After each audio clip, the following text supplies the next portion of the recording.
तो सबसे पहले आज हम डिस्कशन करेंगे कि किसी भी ऑब्जेक्ट को मेमोरी कैसे एलोकेट होती है।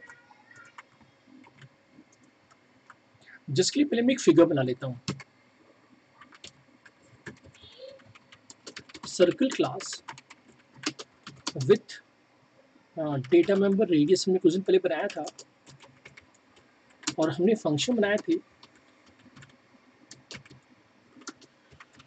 रीड शो और एरिया, और हमने दो ऑब्जेक्ट्स बनाए थे। हमने बनाया था रिंग और व्हील। उसके बेसिस पे आप लोगों को मैं एक्सप्लेन करूंगा कि कैसे मेमोरी एलोकेट होती है।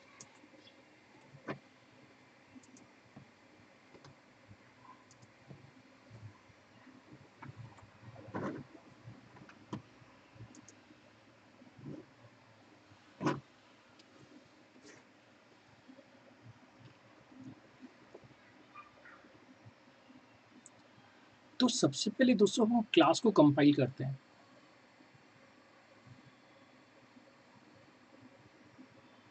ये क्लास हो गई। क्लास का कुछ भी नाम हो सकता है।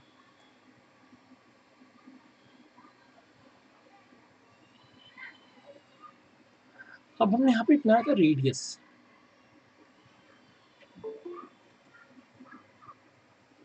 और रेडियस के साथ साथ हमने यहाँ पे कुछ फंक्शन डिजाइन किए थे, जैसे रीड फंक्शन, शो फंक्शन और एरिया फंक्शन। अब होता क्या है, memory is allocated once. memory to member function is allocated once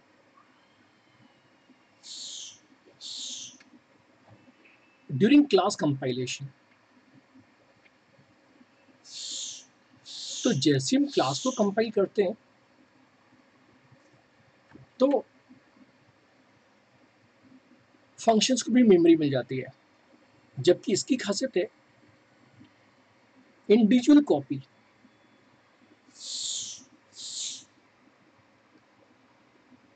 for each object,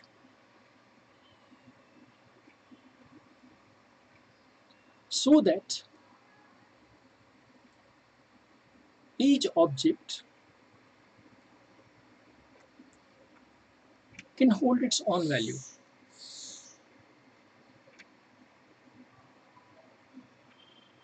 जैसे हम सभी पर्सन हैं, अब पर्सन की एक प्रॉपर्टी होती है एज। अब जितने पर्सन है सभी की डिफरेंट एज हो सकती है, क्योंकि अगर एज की अगर एक ही कॉपी बनेगी तो जो मेरी एज होगी वही आपकी एज हो जाएगी। जबकि हम यहाँ पे दो ऑब्जेक्ट्स बना रहे हैं, एक हमने बनाया था रिंग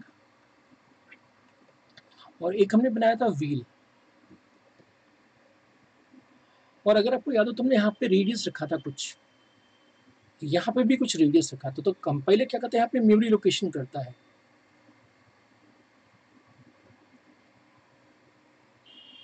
ये मेमोरी लोकेशन कहलाएगा, मेमोरी लोकेशन। लेकिन मेमोरी लोकेशन फंक्शन के लिए नहीं होगी, केवल डेटा मेंबर्स के लिए होगी। तो यहाँ पे भी एक रेडियस बन जाएगा और यहाँ भी एक रेडियस बन जाएगा। तो रेडियस की दो कॉपीज है क्योंकि दो ऑब्जेक्ट्स हैं। जैसे इसके लिए हमने 2 दी थी, जबकि इसके लिए हमने दी थी 5। अब सवाल आता है कि हमारे सिस्टम को कैसे पता चलता है कि कौन सा रेडियस पिक करना है। तो हमने लिखा था रिंग डॉट एरिया।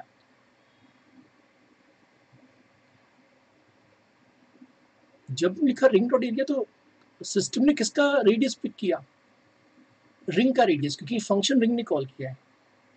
लेकिन जब हमने लिखा था व्हील डॉट एरिया तो वही फंक्शन व्हील के लिए वर्क करेगा। और इससे हम कहते हैं मैसेज पासिंग टेक्निक। मैंने शायद पहले भी लिखा था, इसे मैसेज पासिंग कहा जाता है।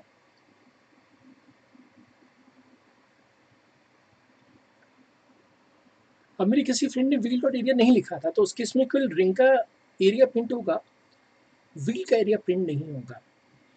इस कारण से हमने साइज ऑफ ऑब्जेक्ट प्रिंट करवाई थी। हमने इसका डेटा टाइप रखा था डबल। जो कंज्यूम करता है 8 बाइट्स, जिस कारण से हमें ऑब्जेक्ट की साइज भी 8 मिल रही थी, क्योंकि डेटा मेंबर्स की साइज काउंट होती है। What is the size of object?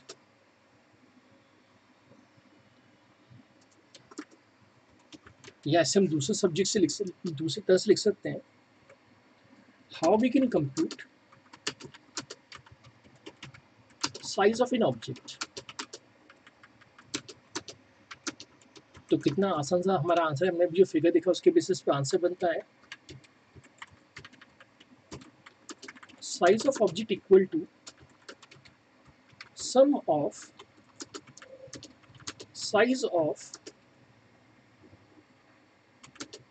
data types of its data members of the class।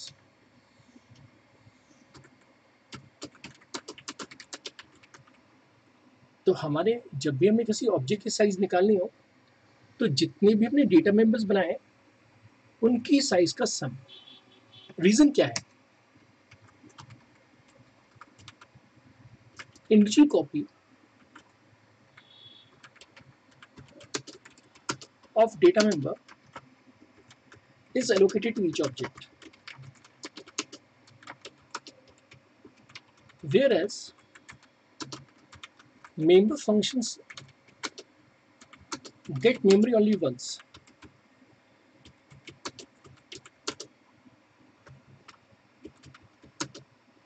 During class compilation,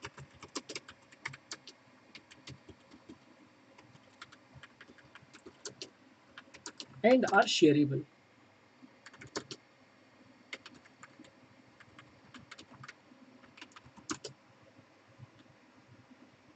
with all objects।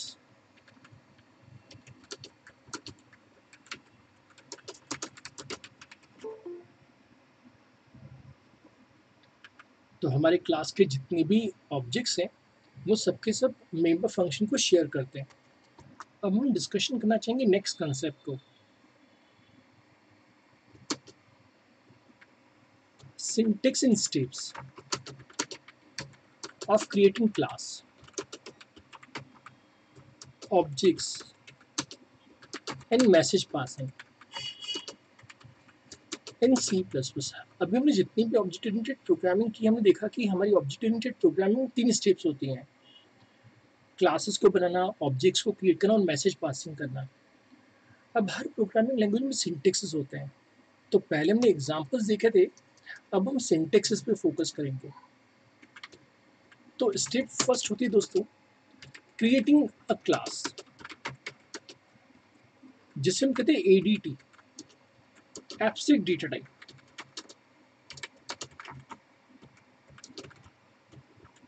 तो C++ में सिंटेक्स के पहले हम लिखते हैं क्लास, फिर क्लास का नाम। तो जो भी हमें क्लास का नाम देना हो वो हम क्लास नेम दे सकते हैं।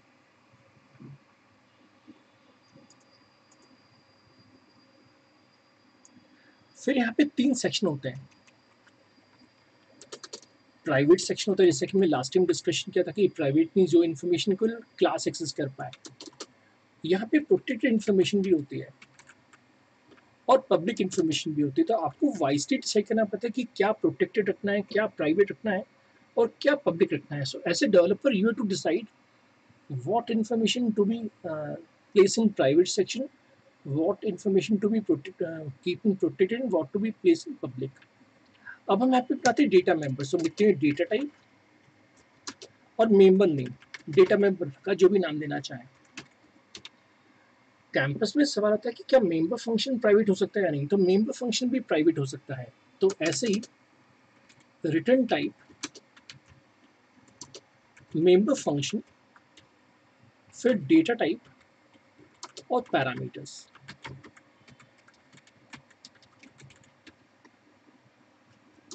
अब यही चीज हम तीनों सेक्शन में कॉपी कर सकते हैं।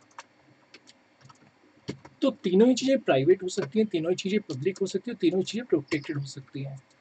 लास्ट में यहाँ पे सेमीकोलन कंपलसरी है। सेमीकोलन रिप्रेजेंट करता है एंड ऑफ द क्लास को, कि यहाँ पे क्लास हमारी एंड हो चुकी है।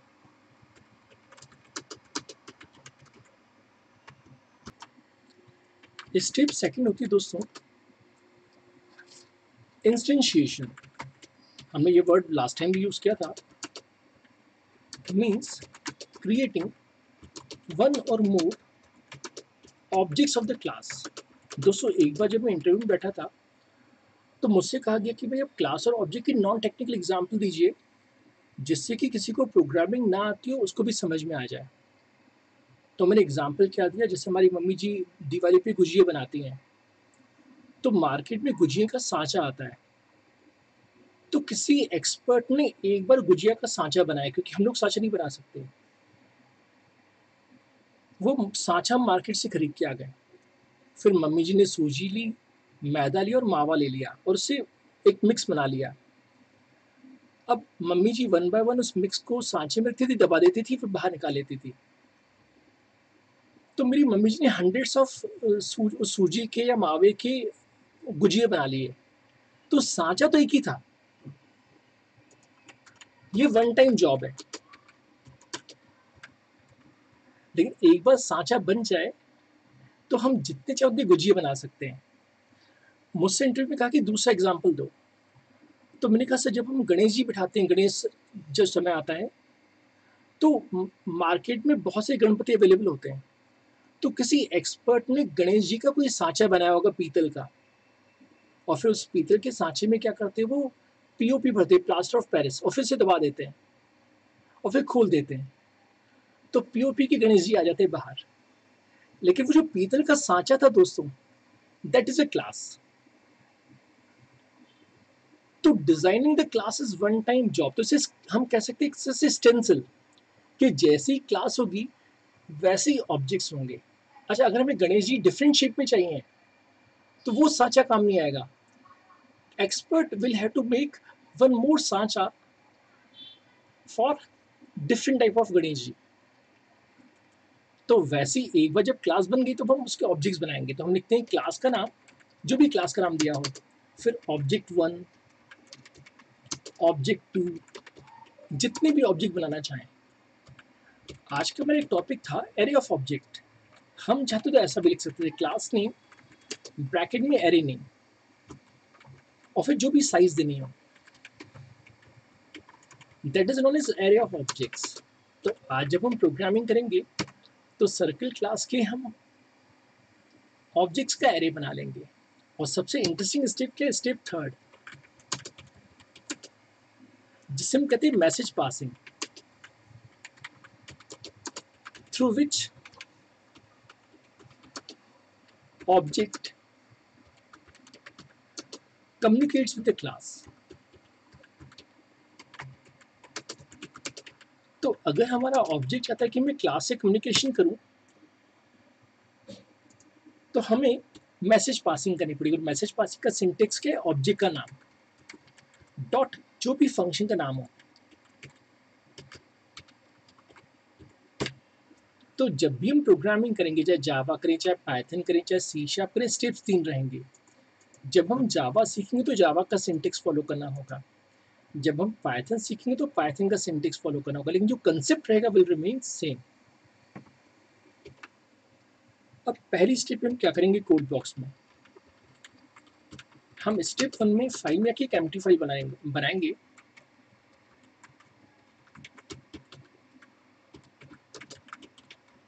और फाइल में आके सेव कर लेंगे।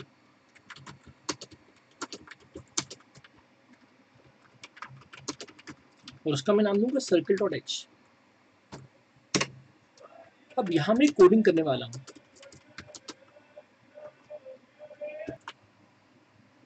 तो हमने यहाँ पे स्टेप 2 में फाइल को सेव किया .h नाम से, यानी हेडर फाइल। हमने क्लास सर्कल बनाया, उसमें लिखा radius, read show area function. अब स्टेप 4 में हमें क्या करना है, हमें फाइल में आके फिर से न्यू फाइल करना है। तो जस्ट जैसे जैसे मैं स्टेप्स लिख रहा हूँ आपको वही स्टेप्स फॉलो करने हैं। एम्प्टी फाइल, फिर फाइल में आके सेव एज, और हम इसका नाम प्लान किया है सर्कल एग्जाम्पल .cpp। अब हम कोडिंग टाइप करेंगे, टाइप कोड एस, पहले हम इंक्लूड करेंगे जो मेन हेडर फाइल है हमारी आईओ स्ट्रीम, फिर यूजिंग नेम स्पेस एसटीडी, अंत में हम अपनी हेडर फाइल इंक्लूड करेंगे जो है circle.h। आज हम डिस्कशन करेंगे कि हमें यहाँ पे, तो हमने यहाँ पे लास्ट में इंक्लूड किया .h फाइल को, तो अब हम डिस्कशन करेंगे कि यहाँ पे y double quotes in header file. अब हम मेन फंक्शन बनाएंगे। तो कल को अगर मान लीजिए कि आपने कोई क्लास बनाई है एम्प्लॉय, तो यहाँ पे employee.h आ जाएगा। अगर आपने अकाउंट नाम का कुछ बना तो account.h आ जाएगा। मेन प्रोग्राम हमेशा सीपीयू में रहेगा, so we can not place main function inside header file, क्योंकि हेडर फाइल कभी कंपाइल रन नहीं होती। अब हम मेन प्रोग्राम में स्टेप 2 करेंगे, इंस्टेंशिएशन। और हम जानते हैं कि हमने दो ऑब्जेक्ट बनाए थे, सर्कल रिंग और एरिया, सॉरी व्हील, और हमने मैसेज पासिंग की थी। हम लिखा था ring dot read, wheel dot read, ring dot show, wheel dot show, और फिर लास्ट में लिखा था रिंग डॉट एरिया और व्हील डॉट एरिया।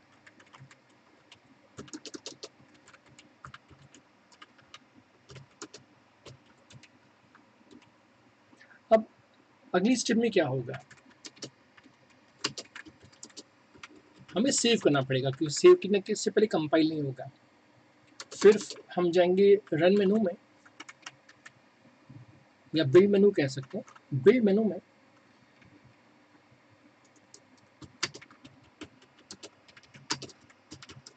कंपाइल और बिल्ड मेनू में जाके ही रन।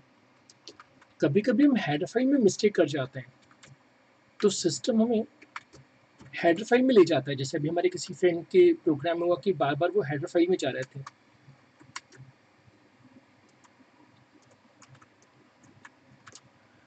तो हमें बिल्ड मेनू में जाके कंपाइल करना पड़ेगा और बिल्ड मेनू में जाके रन करना पड़ेगा।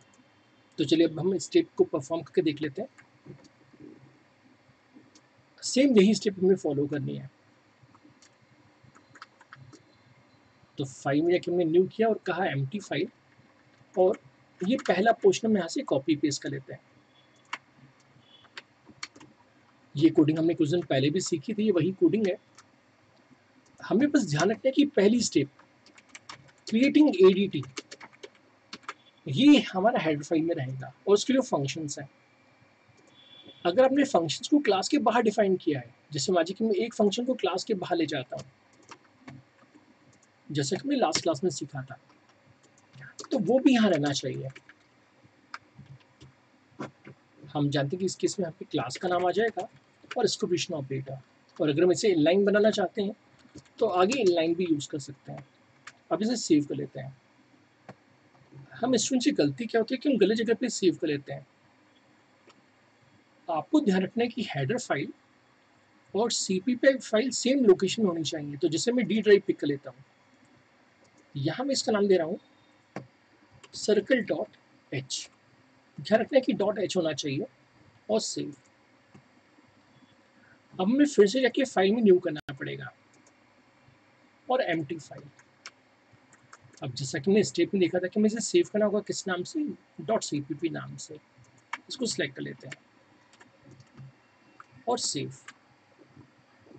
अगेन लोकेशन का हमें ध्यान रखना है कि लोकेशन सही होनी चाहिए। इसका मैं नाम दे रहा हूँ सर्कल एग्जाम्पल डॉट cpp। अब सेव सब कुछ हो चुका, अब इसे बिल्ड करना है। और ध्यान दीजिए मैं सीपीपी को बिल्ड कंपाइल कर रहा हूँ। यहाँ पे लॉग विंडो होती है, अगर कुछ मिस्टेक्स होंगी तो मिस्टेक्स हमें शो हो जाएंगी। हाल फिलहाल यहाँ पे कोई मिस्टेक नहीं है। अब हम इसे रन करते हैं। तो पहले मुझसे रिंग का रेडियस पूछा गया, फिर व्हील का रेडियस, रेडियस हमें शो हो गया। लास्ट में एरिया भी मिल गया कि किस ऑब्जेक्ट का क्या एरिया है।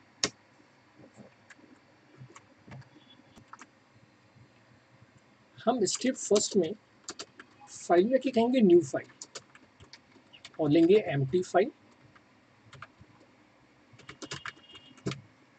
फिर हम कुछ टाइप करेंगे, टाइप कोड एस, हमें कुछ कोड टाइप करना होगा। तो सबसे पहले हम जो बिल्ट इन हेडर फाइल्स है उनको इंक्लूड करेंगे और फिर सर्कल को। तो एक ही हेडर फाइल हम कहीं भी यूज कर सकते हैं।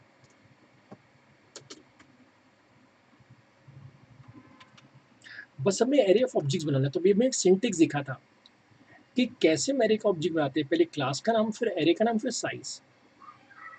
तो यहाँ पे मैं एक वेरिएबल डिफाइन कर लेता हूँ, has define size, has define size 3। आप साइज बढ़ा भी सकते हैं, जैसे 30 भी कर सकते हैं, समझाने के लिए मैं 3 रख रहा हूँ। और यहाँ पे मैं लिख रहा हूँ पहले क्लास का नाम, तो क्लास का नाम है सर्कल, फिर एरे का नाम, तो सर एरे का नाम मैं दे रहा हूँ सी और फिर साइज। तो जैसे इंटीजर एरे बन सकता है वैसे ही यहाँ पे एरे ऑफ ऑब्जेक्ट्स बन गया, जो कंज्यूम करेगा 3 into 8 बाइट्स। क्योंकि हम जानते कि हमने अभी भी देखा था कि साइज हम कैसे निकालते हैं। तो क्योंकि एक ऑब्जेक्ट 8 बाइट्स का है तो 3 ऑब्जेक्ट्स होंगे 24 बाइट्स के। अब हम लूप परफॉर्म करेंगे, using loop to perform input. क्योंकि हम जानते हैं हमें इनपुट परफॉर्म करके हमें इनपुट इंडेक्स चाहिए, using loop to generate index to perform input. तो हम सिस्टम से करें कि हमें एक वेरिएबल आई और चाहिए और हम चाहते हैं कि आई का लूप 0 से शुरू हो और लेस देन साइज तक परफॉर्म हो और आई प्लस प्लस। हम जानते हैं कि पहले एरे का नाम आता है, तो एरे का नाम है सी, फिर आता है इंडेक्स, तो इंडेक्स है आई डॉट फंक्शन नेम, तो एरे नेम ब्रैकेट में इंडेक्स डॉट फंक्शन नेम कि कौन सा फंक्शन आपको कॉल करना है, जैसा कि हम नॉर्मल एरे में किया करते हैं। अब हम चाहते हैं कि डेटा शो हो जाए। अब हम चाहे तो उसी लूप में एरिया भी कैलकुलेट कर सकते हैं। आप अगर चाहें तो डिफरेंट लूप यूज कीजिए, आप चाहें तो उसी लूप में ऑपरेशंस परफॉर्म कर सकते हैं।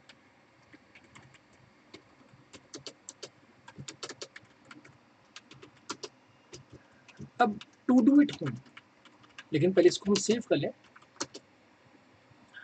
तो स्टेप थर्ड, हम फाइल में कहेंगे सेव एज और इसका हम नाम देंगे डी ड्राइव में स्टूडेंट एरे या जो भी नाम देना चाहे, sorry circle array, circle array dot CPP. हमेशा की तरह से हमें अब कंपाइल रन करना होगा।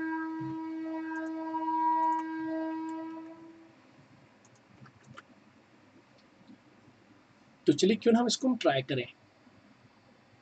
तो इतने पोर्शन को हमने कॉपी कर लिया, हमने एक नई फाइल बनाई और कोडिंग को पेस्ट कर दिया। अब क्योंकि सर्कल क्लास हम पहले से ही बना चुके तो बार बार सर्कल क्लास बनाने की जरूरत नहीं है, वो तो पहले से ही हेडर फाइल में बनी हुई है। अब ऐसे मैंने आपको पिछली क्लास में स्टूडेंट क्लास सिखाया था, जिससे आप स्टूडेंट में स्टोर कर सकते हैं और फिर जहां भी जरूरत हो वहां पे उसे यूज कर लीजिएगा। वैसे सेव कर लेते हैं। तो इसका मैं नाम दे रहा हूँ सर्कल अरे dot CPP. Again CPP file compile होती है, तो इसे कंपाइल कर लेते हैं। अब देखिए कंपाइल हो गया, इसे रन करते हैं। तो मुझसे 3 रेडियस पूछेगा, तो मैंने कहा 10। अब क्योंकि हमने तीनों फंक्शन साथ में कॉल किए हैं, तो पहले रीड फंक्शन कॉल हुआ, फिर show function, immediately area call हो गया। अगर आप चाहते हो कि रीड शो और एरिया डिफरेंट लूप में परफॉर्म हो तो वैसा भी कर सकते हैं। फिर पहले वो पूरा इनपुट लेगा, फिर सभी वैल्यूज को शो करेगा, फिर एरिया शो करेगा। So in that case you to use 3 different loops. हमने कहा 20 और हमने कहा 30, तो हमें तीनों ऑब्जेक्ट्स की इंफॉर्मेशन शो हो गई। अगर मैं फिगर से समझाना चाहूँ कि हाउ इट वर्क्स, तो फिगर बनाना भी पॉसिबल है।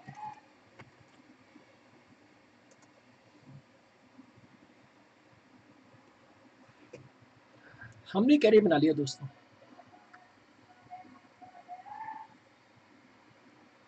और हम जानते कि एरे का एक इंडेक्स होता है हमेशा। एरे का नाम मैंने सी दिया हुआ है। अब एरे का इंडेक्स होता है जो शुरू होता है 0 से, 0, 1 और 2, क्योंकि हमने साइज 3 मानी हुई है। तो यहाँ पे 3 ऑब्जेक्ट्स बन गए।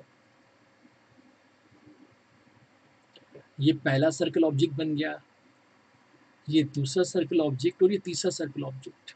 और हम जानते हैं कि तीनों का खुद का रेडियस होगा।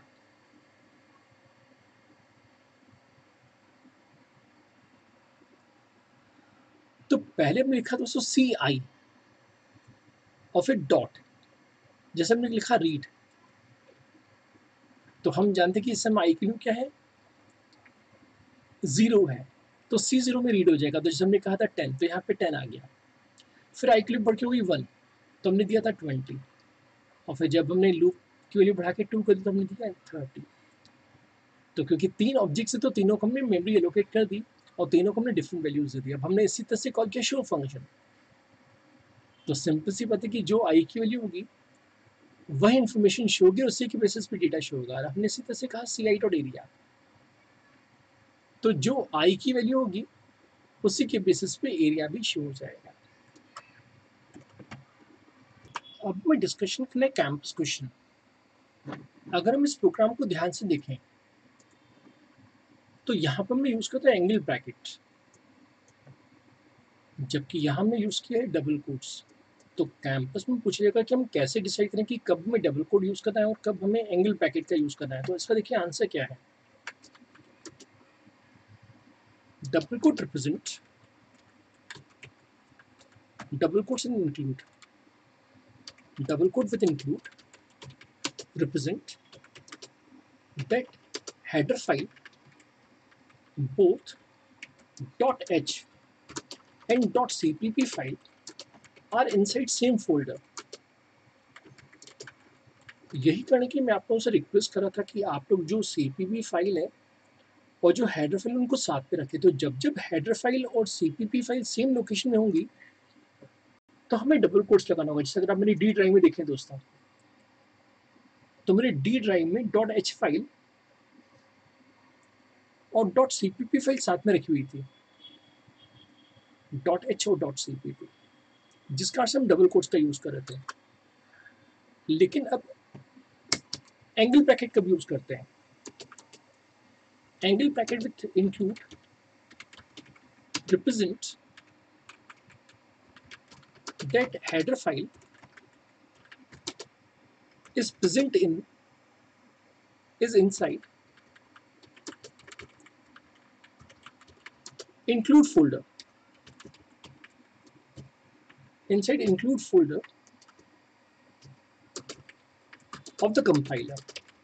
हम सभी जानते हैं कि हमने कोड बॉक्स इंस्टॉल किया था, तो कोड बॉक्स में MinW यूज करते थे। तो हम सिस्टम को इन्फॉर्म करें कि इस हेडर फाइल को डी ड्राइव में नहीं ढूंढना है या जहां हमने प्रोग्राम सेव किया वहां नहीं ढूंढना है, बल्कि कहाँ ढूंढना है, इंक्लूड फोल्डर में। जैसे मैं वापस माय कंप्यूटर में चल रहा हूँ, तो जिस दिन हमने कोड बॉक्स इंस्टॉल किया था दोस्तों, तो वहां पे प्रोग्राम फाइल्स में कोड बॉक्स बन गया था, सी ड्राइव प्रोग्राम फाइल्स। यहाँ पे कोड बॉक्स बन गया था। अब कोड बॉक्स के अंदर MinW होता है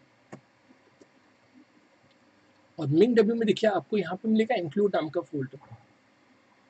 जितनी भी बिल्ट इन हेडर फाइल्स हैं जैसे stdio.h या conio.h, वो सभी हेडर फाइल्स इसके अंदर हैं।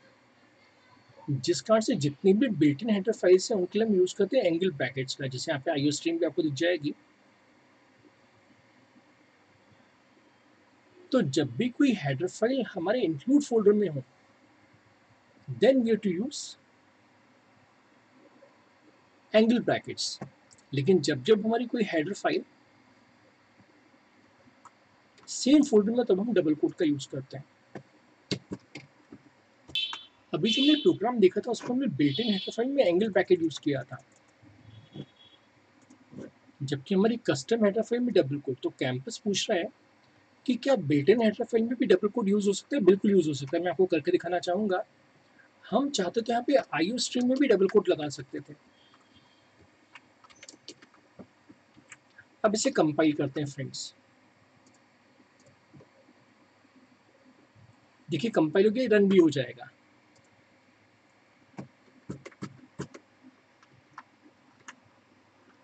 तो यहाँ मैं लिखना चाहूँगा मैं दोस्तों के लिए आंसर कि डबल कोट की खासियत क्या है। Double quote first search given header file inside the same folder where .cpp file is saved. Then it search inside include folder of the compiler. यही कारण था दोस्तों डबल कोट्स में वर्क कर गया। क्यों? क्योंकि सिस्टम ने पहले आईओ स्ट्रीम को सेम फोल्डर में सर्च किया जो नहीं मिली। जब नहीं मिली तो सिस्टम ने अब उसे सर्च किया इंक्लूड फोल्डर में। लेकिन एंगल ब्रैकेट की खासियत क्या है? Angle bracket directly search inside include folder. So this is more efficient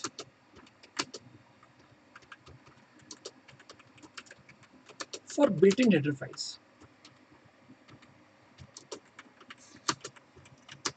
which are part of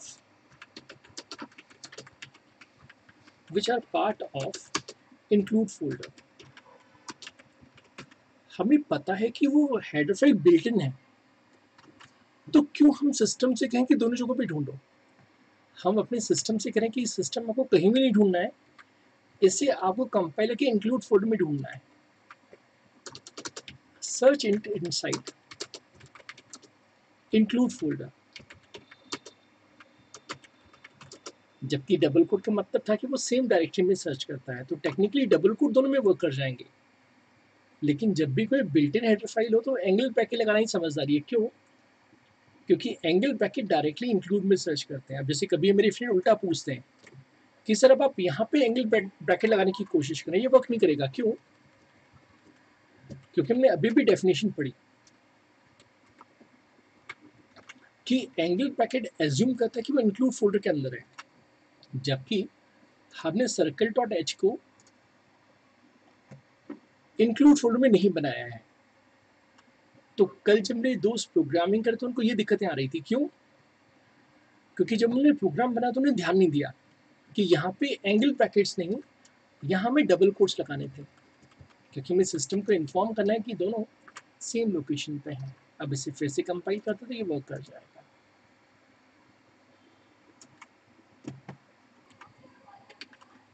What is the benefit of creating class and performing operations using member functions?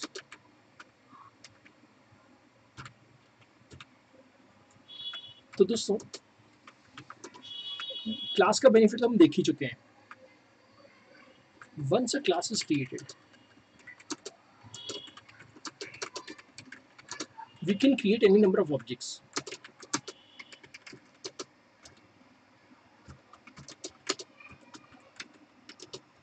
Sharing properties of the class. जैसे कि आज मैंने गुजिया का example दिया था कि जिस shape का सांचा था सबके सब गुजिया वैसे बने, लेकिन अब सर आता है कि फंक्शंस हम क्यों यूज करते हैं।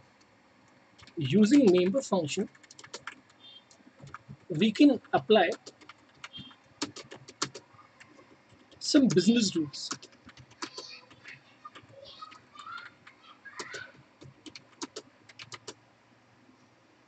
And after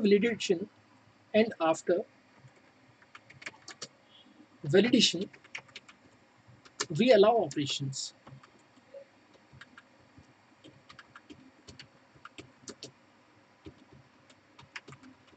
On data members. जब हमने स्ट्रक्चर सीखा था तो स्ट्रक्चर में कुछ भी प्राइवेट नहीं था, डायरेक्टली हम ऑपरेशन परफॉर्म करते थे प्रॉपर्टीज पे। लेकिन थैंक्स टू फंक्शन में हम कुछ बिजनेस रूल अप्लाई करेंगे, और जब तक वो बिजनेस रूल अप्लाई नहीं होंगे तब तक हम वर्क नहीं कर पाएंगे। और इसका मेरा पसंद का जो एग्जाम्पल है वो है अकाउंट क्लास। तो इस कंसेप्ट को समझाने के लिए मैं अकाउंट क्लास कवर करना चाहूँगा, जिसमें मैं डेटा मेंबर रखूँगा अकाउंट नंबर नेम और बैलेंस।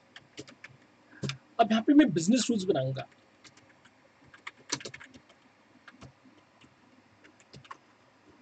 पहला बिजनेस रूल रहेगा डिपॉजिट के लिए, amount can not be negative. भाई हम जानते हैं कि हम नेगेटिव अमाउंट थोड़ा डिपॉजिट कर सकते हैं, तो हम एक कंडीशन लगाएंगे कि अमाउंट शुड बी पॉजिटिव।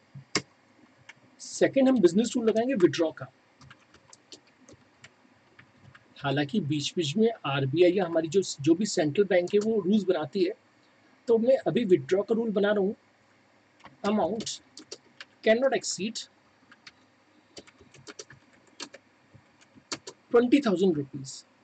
हालांकि हम 20,000 से ज़्यादा पैसे निकाल सकते हैं, लेकिन गवर्नमेंट का रूल कहता है कि अगर आपका पैन कार्ड नहीं है और आप नॉर्मल एटीएम कार्ड का यूज़ कर रहे हैं, तो नॉर्मल एटीएम कार्ड में हम मान के चलते हैं कि आप एक दिन में मैक्सिमम 20,000 निकाल सकते हैं। This are the example of business rule. हो सकता है कि रियल लाइफ में डिफरेंट हो।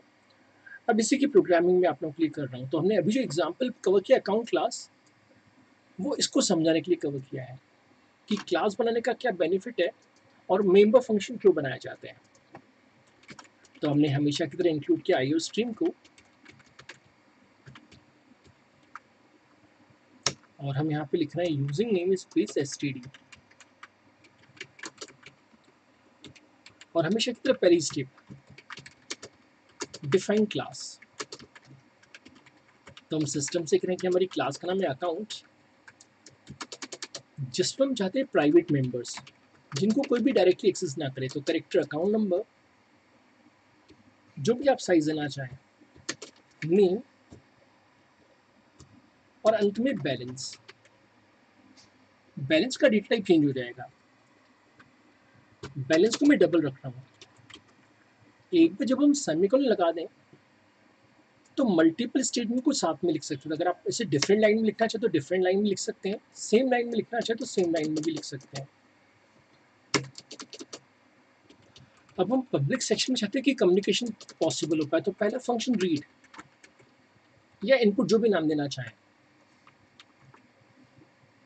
आपकी बार मैं सोच रहा हूँ कि इसका नाम दूं मैं गेट डिटेल्स, क्योंकि मैं सिखाना चाहता हूँ कि फंक्शन का नाम हम कुछ भी दे सकते हैं, एनी मीनिंगफुल नेम।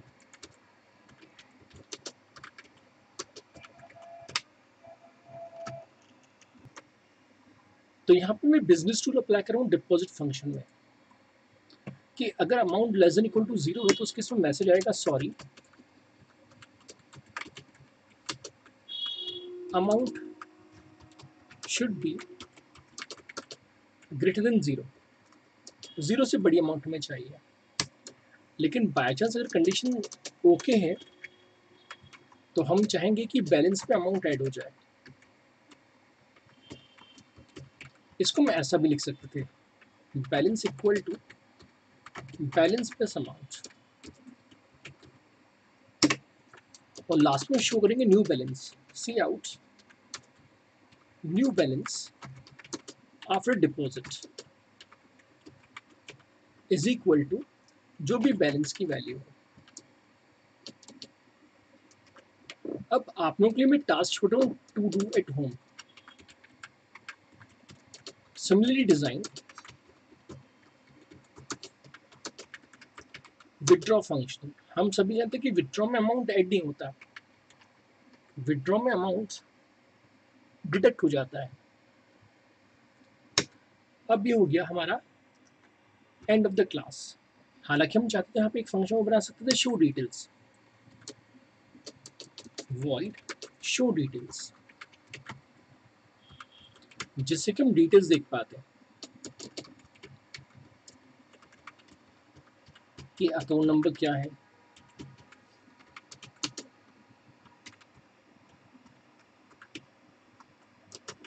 तो अकाउंट नंबर शो हो जाता है। फिर इसी तरह से हम शो करते हैं नेम, हमारा नेम क्या है, और हम शो करते हैं बैलेंस कि बैलेंस कितना है।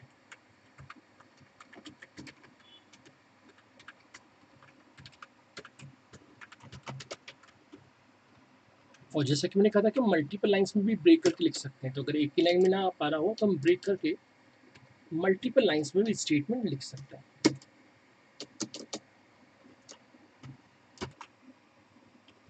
मेन फंक्शन में एक अकाउंट बना लेता हूँ ए,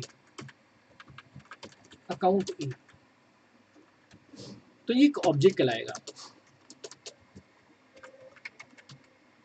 अब हम मैसेज पासिंग करेंगे ए डॉट गेट डिटेल्स, ठीक है।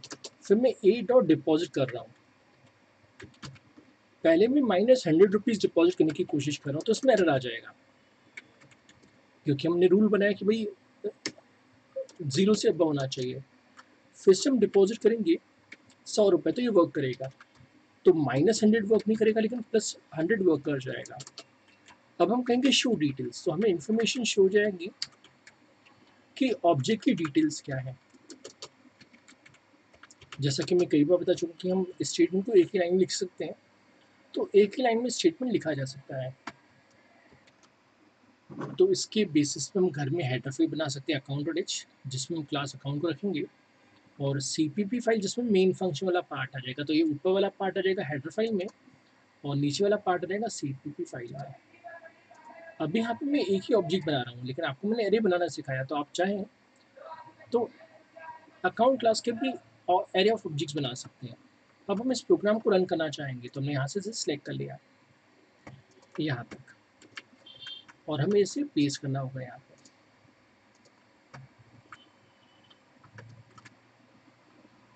इसका हम नाम दे रहे हैं